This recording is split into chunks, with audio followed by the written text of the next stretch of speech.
They say every man meets the truth after death.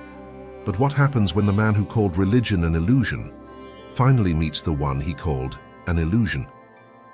This is the story of Sigmund Freud, standing face to face with Jesus Christ. And nothing, not even the boundaries of reason, could prepare him for what he was about to hear. The silence was deep, eternal, almost breathing with light. Freud blinked, confused. He expected darkness, emptiness, nothingness, the end of the human story. But instead he found himself in a vast expanse where light seemed to come from everywhere and nowhere at once. There were no walls, no time, no heartbeat, only awareness. He whispered, uncertain, "Am I alive?" And a voice, calm and infinite, answered him, "You are not alive as you knew life. But you are more alive than you've ever been, Sigmund." Freud turned. Before him stood a man, radiant yet humble, dressed in simplicity, eyes filled with a kind of love that both pierced and healed. Freud instinctively knew. "You're him," he said quietly. "Jesus of Nazareth."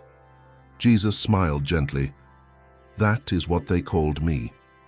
Freud, the father of psychoanalysis, straightened his posture, trying to regain control. "So this is it, the final illusion. My mind creating one last fantasy to ease the terror of death." Jesus stepped closer. "Tell me, Sigmund, do you believe you are capable of creating eternity?" Freud hesitated. His entire life had been built on explaining human behavior through drives, fears, and hidden desires. Yet here he was, in a place that defied all logic. "Perhaps," he said finally, "perhaps the mind invents God because it cannot bear chaos." "And yet," Jesus replied softly, "the mind you speak of, who designed it?" Freud looked down. "Nature, evolution, the struggle for survival."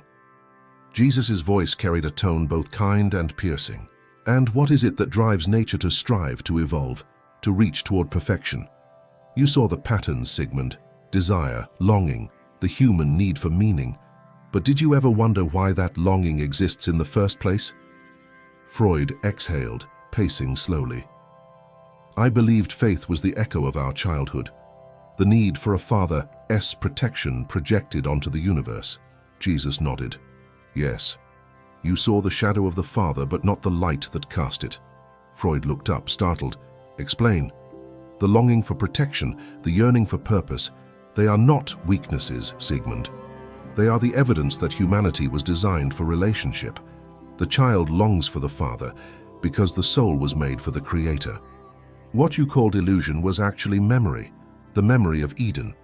Freud felt a chill that did not come from cold. His analytical mind searched for defense, for theory, but the presence before him dismantled every argument with peace, not power. "If what you say is true," he whispered, "then all my life I have been chasing reflections of truth in the wrong direction." Jesus stepped closer. "You sought to heal minds, Sigmund. You tried to help them face their hidden pain. That was not wrong.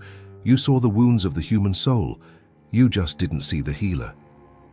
For the first time, Freud felt tears form. "But why didn't you make yourself undeniable?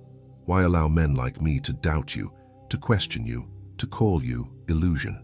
Jesus' eyes shone with something infinite, compassion. "Because love that is forced is not love at all.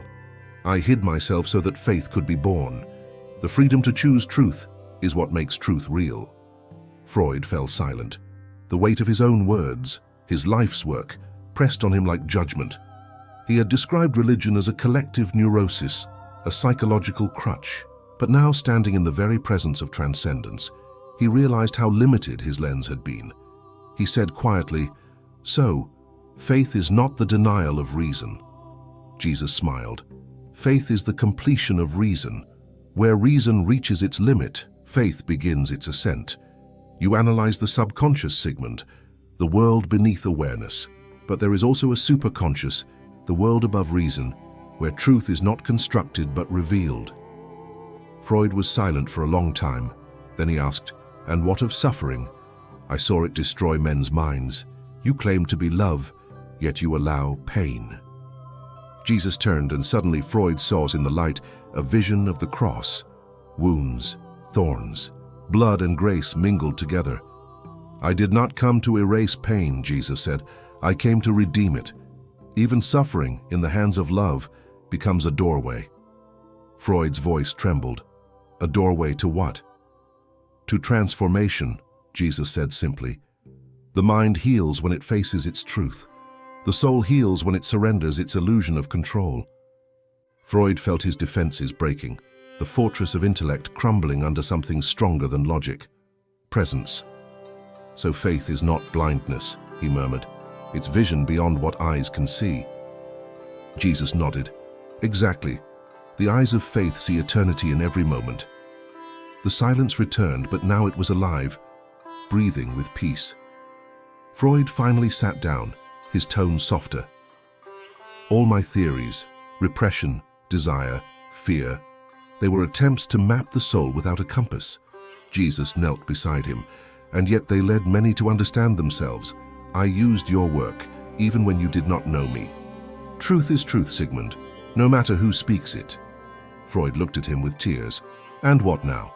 What becomes of a man who spent his life denying you? Jesus extended his hand. Redemption does not ask what you were. It asks what you are willing to become.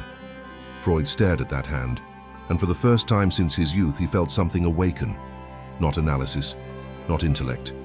Hope. He took the hand, and suddenly, everything around him burst into light. Memories, moments, all the souls he had tried to understand through psychology. He saw them not as patients, but as children of eternity, each carrying divine fingerprints. Freud whispered, "So faith was never illusion." Jesus smiled. "No, Sigmund. Illusion was believing you were alone." The dialogue between Freud and Jesus didn't end there. It unfolded in silence, in revelation. In that eternal expanse beyond life, Freud began to see the soul as it truly was. Not a machine of impulses, but a masterpiece of purpose. He had studied dreams all his life, but now he was inside the dream of God. And it was real. Jesus spoke again, his voice like music that carried meaning deeper than words. You taught humanity to listen to its hidden voice, but the voice you were seeking was mine, calling you home. Freud smiled faintly. Perhaps I was closer than I realized. Jesus replied, "Every honest question is a step toward me. You sought truth, and all truth leads here." Freud asked, "So even doubt can lead to you?" "Yes," Jesus said. "When doubt is honest, it is faith searching for understanding." Freud exhaled, eyes shimmering. "Then maybe my life was not in vain." Jesus answered, "No life is in vain when it seeks meaning. You gave people tools to face themselves, and when they do, they find me waiting inside the silence." The eternal light seemed to pulse with those words. Freud stood taller now, not as a skeptic, not as a believer, but as a man reborn in comprehension. "So, Jesus, what would you tell those who still think faith is illusion?" Jesus' gaze lifted, as if looking directly at every listener of this story. "I would tell them this. The illusion is not faith. The illusion is thinking that the material is all there is. The illusion is believing you can explain love without knowing its source. The illusion is trying to live without the breath that gave you life." Freud nodded slowly, understanding. And when a man finally sees through that illusion, Jesus smiled. He finds freedom, not from truth, but within it. There was silence again, vast and peaceful. Freud turned, gazing at the endless horizon of light. "Then the therapy of the soul," he said softly, "is not analysis and but surrender." Jesus nodded. "Now you understand." Freud looked back at him, and for the first time in eternity, laughed, not mockingly but joyfully. "Doctor healed by the great physician," he said, and Jesus laughed too. Their voices echoed through the eternal expanse like music of reason meeting revelation, science bowing to spirit, intellect embracing love. And that's how it ends, or maybe how it begins. If you've listened this far, maybe this conversation wasn't just for Freud. Maybe it was for you. For every question you've had, every doubt, every search for meaning that science or psychology couldn't fill, there is still an open door, a voice still whispering in your heart. You were made for more. Faith isn't the rejection of reason. It's the discovery of purpose behind it. It's the moment when your logic finally meets your creator. So if this story spoke to you, don't let it fade. Reflect, reconnect, and remember, and sometimes the greatest truths are found after every illusion has been shattered. If this story touched your soul, take a second to like this video. Leave a comment sharing what part spoke to you the most. Your perspective might inspire someone else searching for faith. And don't forget to subscribe for more stories that bridge reason, science, and spirituality, where questions meet the eternal answers. Because in the end, every soul has its Freud moment, when we finally meet the truth face to face.